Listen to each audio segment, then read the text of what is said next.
विष्णु श्री विष्णु पुराण का पहला अध्याय।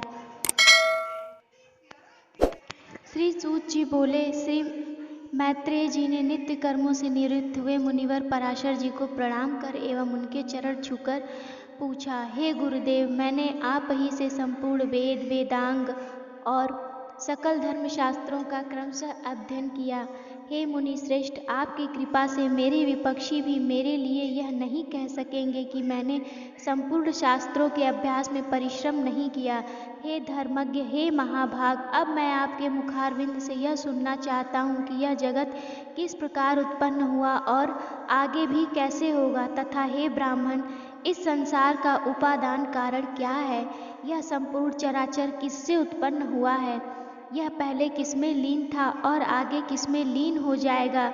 इसके अतिरिक्त भूतों का परिमाण, समुद्र, पर्वत तथा देवता आदि की उत्पत्ति, पृथ्वी का अधिष्ठान और सूर्य आदि का परिमाण तथा उनका आधार, देवता आदि के वंश, मनवंतर, चारों युगों में विभक्त कल्प, कल्पों के विभाग, प्रलय का स्वरूप, युगों के पृथक पृथक संपूर्ण धर्म, देवर्ष और राजर्षियों के चरित्र, श्री व्यास जी कृत वैद शाखाओं की यथावत रचना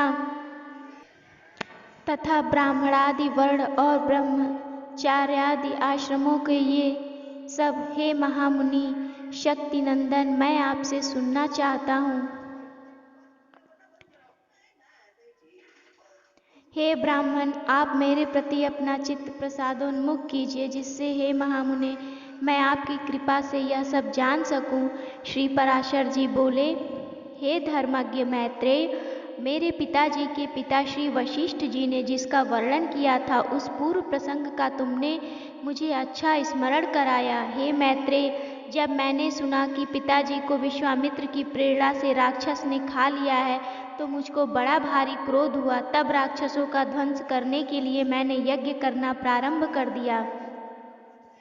उस यज्ञ में सैकड़ों राक्षस जलकर भस्म हो गए। इस प्रकार उन राक्षसों को सर्वथा नष्ट होते देख मेरे महाभाग पितामह वशिष्ठ जी मुझसे बोले, हे वत्स, अत्यंत क्रोध करना ठीक नहीं, अब इसे शांत करो। राक्षसों का कुछ भी अपराध नहीं है।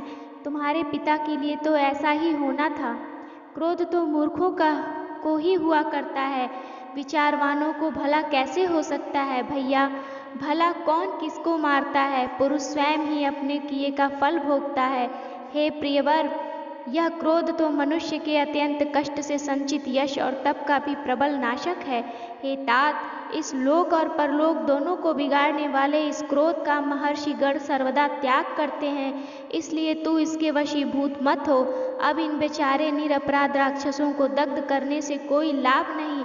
अपने इस यज्ञ को समाप्त करो। साधुओं का धन तो सदा क्षमा ही है। महात्मा दादाजी इस प्रकार समझाने पर उनकी बातों के गौरव का विचार करके मैंने वह यज्ञ समाप्त कर दिया। इससे मुनि श्रेष्ठ भगवान वशिष्ठ जी बहुत प्रसन्न हुए। उसी समय ब्रह्मा जी के पुत्र पुलत्स्य जी वहां आए। हे मैत्रेय पितामह ने उन्हें अर्घ्य दिया। तब वे महर्षि पुलह के ज्येष्ठ भ्राता महाभाग पुलत्स्य जी आसन ग्रहण करके मुझसे बोले। पुलत्स्य जी बोले, तुमने चित्त में बड़ा वैर भाव रहने पर भी अपने बड़े बूढ़े वशिष्ठ जी के कहने से क्षमा स्वीकार की है, इसलिए तुम संपूर्ण शास्त्रों के ज्ञाता होगे। हे महाभाग, अत्यंत क्रोधित होने पर भी तुमने मेरी संतान का सर्वथा मूलोच्छेद नहीं किया, अतः मैं तुम्हें एक और उत्तम वर देता हूँ। हे वत्स, तुम पुराण संहिता के वक्ता होगे और देवताओं के यथार्थ स्वरूप को जानोगे तथा मेरे प्रसाद से तुम्हारी निर्मल बुद्धि प्रवृत्ति और निवृत्ति के उत्पन्न करने वाले कर्मों में निसंदेह हो जाएगी। फिर मेरे पितामह भगवान वशिष्ठ जी बोले, पुलत्स्य जी ने जो कुछ कहा है वह सभी सत्य होगा। हे मैत्रेय, इस प्रकार पूर्व काल में बुद्धिमान वशिष्ठ जी और पुलत्स्य जी ने जो कुछ कहा था वह सब तुम्हारे प्रश्न से मुझे स्मरण हो आया है। अतः हे मैत्रेय, तुम्हारे पूछने से मैं उस संपूर्ण पुराण संहिता को तुम्हें सुनाता हूँ। तुम उसे भली प्रकार ध्यान देकर सुनो। यह जगत विष्णु से उत्पन्न हुआ है, उन्हीं में स्थित है, वे ही इसके स्थिति और लय के कर्ता हैं, यह जगत भी वे ही हैं। इस प्रकार श्री विष्णु पुराण के पहले अंश में पहला अध्याय समाप्त होता है। जय श्री हरि, जय श्री कृष्णा, जय श्री नारायण। भक्तों, मैं विष्णु पुराण का यह पहला अध्याय लेकर आई थी। अगले भाग में दूसरा अध्याय लेकर